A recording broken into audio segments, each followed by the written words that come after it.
Perhaps you're contemplating joining the United States Army and maybe you want to know which MOSs deploy the most. Well, let's talk about that in this video.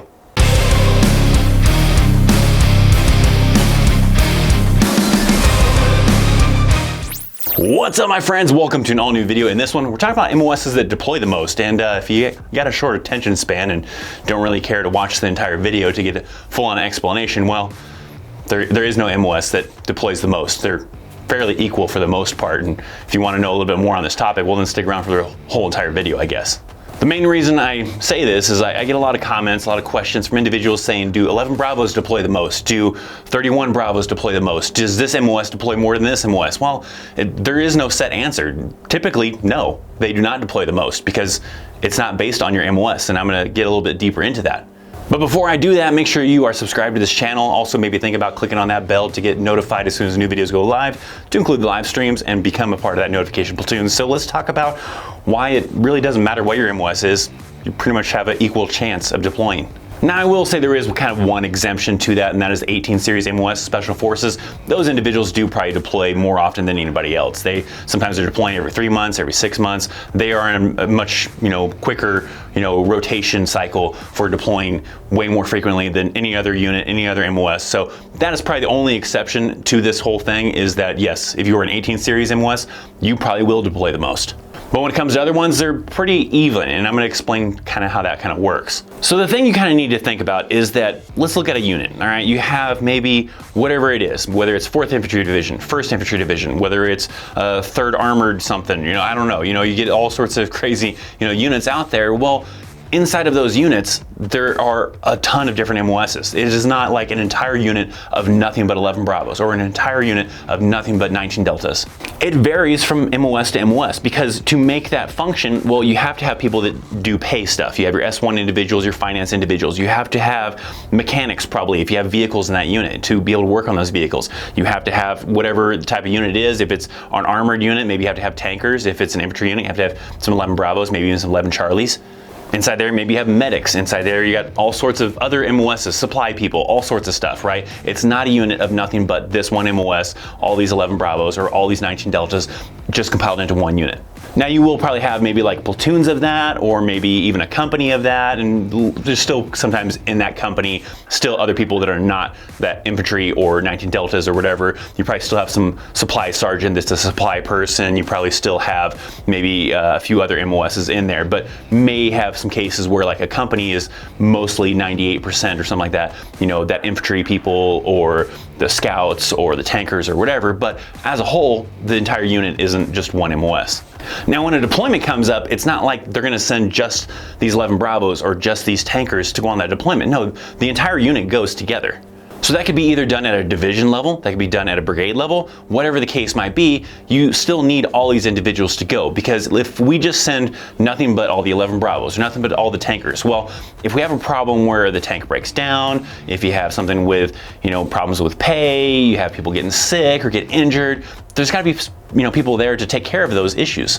You have logistic individuals to be able to issue those individuals ammunition and fuel and everything. So it's a combination of different MOSs that need to go on this deployment to make it successful. Now, yes, I will say that on that deployment, someone like an 11 Bravo or a 19 Delta or whatever is going to have a larger role, maybe a more dangerous role on that mission than, say, someone who is, making sure your finances are good or cooking food or something. But regardless of the MOS, everybody is going to go to supply that mission, to make sure that mission is successful, so that we can keep our maintenance on our vehicles up, so we can keep the soldiers getting paid or taking care of other financial situations that those finance individuals have to take care of to still complete the mission while on this deployment. So that means if you're looking to get into MOS of an 11 Bravo, 19 Delta, whatever the case might be, because you think you're going to have a higher chance of deploying, that's not the case. If you're trying to increase your chances of deploying, well, 18 X-ray would definitely be, the route to go, or going Special Forces would probably be something to probably increase your chances of deploying. But beyond that, there's not a whole lot you can do other than trying to get involved with a unit that maybe deploys often, that maybe is on a cycle to deploy often or something like that. And that's hard to usually find out that kind of information. There are even some units that you could end up in that don't deploy at all. For example, if you end up inside of what's called a TRADOC unit. TRADOC units are typically units that are dedicated to training. Either they are a unit that takes care of basic training, AIT, maybe some other type of school. Because you don't have to just simply be a drill sergeant to be in one of these units. You can be a finance person, a maintenance person, you can be, a cook, all sorts of different MOSs that are still in there. They have to support this unit. Because there's still soldiers probably cooking the food for the basic training soldiers. There's still someone who has to manage the finances to make sure people are getting their pay processed into the system. You still have individuals that are responsible for bringing the ammunition out to the ranges for qualification. All sorts of MOSs that are still involved in that training unit. Those units don't deploy because that is their mission, is to dedicated to that training unit to make sure training gets accomplished. So if you end up in one of those units, then you don't deploy at all. That doesn't mean you're stuck in that unit forever. I mean, you're usually in that unit for maybe 2, 5 years, 4 years. I don't know. It depends on your contract, I guess, as far as if you get stuck in that unit for your entire Army career. But, that's not like necessarily a permanent thing. So yes, there might be some units that might deploy more often than other units, maybe your Ranger units, some infantry units, certain other units that, are on a faster pace of, deployment schedule kind of a thing compared to other units that aren't TRADOC units. But when it comes down to your MOS, it doesn't matter, right? Your role does, but your MOS doesn't make the factor of how often I will deploy. Case in point, if you're not aware, I was an 88 Mike. I deployed twice to Iraq. I have some friends that were 11 Bravos. They were infantry individuals, but because of the unit they were in, they weren't deploying, so they didn't deploy at all. So when you look at that, you think that, 88 Mikes deploy more often than 11 Bravos. No, it just happened to be that I was in a unit that deployed more often than this individual's unit did. So this doesn't matter if you're active duty, National Guard, or Reserve, it still is going off your unit because you don't really have like 11 Bravos in reserves. Well, not really, I say, but that's maybe another story. But maybe like a National Guard unit, you're not just gonna go and grab all the 11 Bravos from this National Guard unit and send them on a deployment. No, you're still gonna deploy with your unit.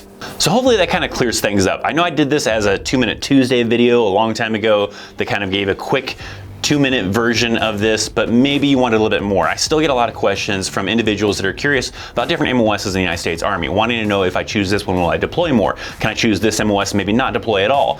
There is no MOS that's really necessarily safe. There might be units that might be safe from deployments, but not really an MOS that I can think of really offhand that is safe from never deploying, or for that matter, deploying all the time. So for my viewers out there, if you're maybe currently in the Army, maybe a veteran yourself, and you have been on a combat deployment, maybe leave some comments down below as to where you deployed to, how many times you deployed, and what your job was or what your MOS was, so that other people can see maybe a variety of different MOSs that have been on deployments. Like I said, me as an 88 Mike, I deployed twice to Iraq, both times in support of Operation Iraqi Freedom. And then for maybe individuals that maybe haven't been on deployments, are not yet in the Army, or not even going to be in the Army, whatever the case might be, maybe you have some more questions about deployment stuff, maybe leave some comments down below. Maybe I'll try to answer them. Maybe if it's a topic that maybe needs to be covered more broadly, then maybe it'll be a future video. All right, so if you enjoyed this video, show some love by hitting that thumbs up. Check out links down in the description for social media, as well as my notebooks that I've got available on Amazon, including the newest one with the E4 Mafia. Check that out. Thanks so much for watching. I'm ThatChrisChaos, and I'll see you next time. See ya.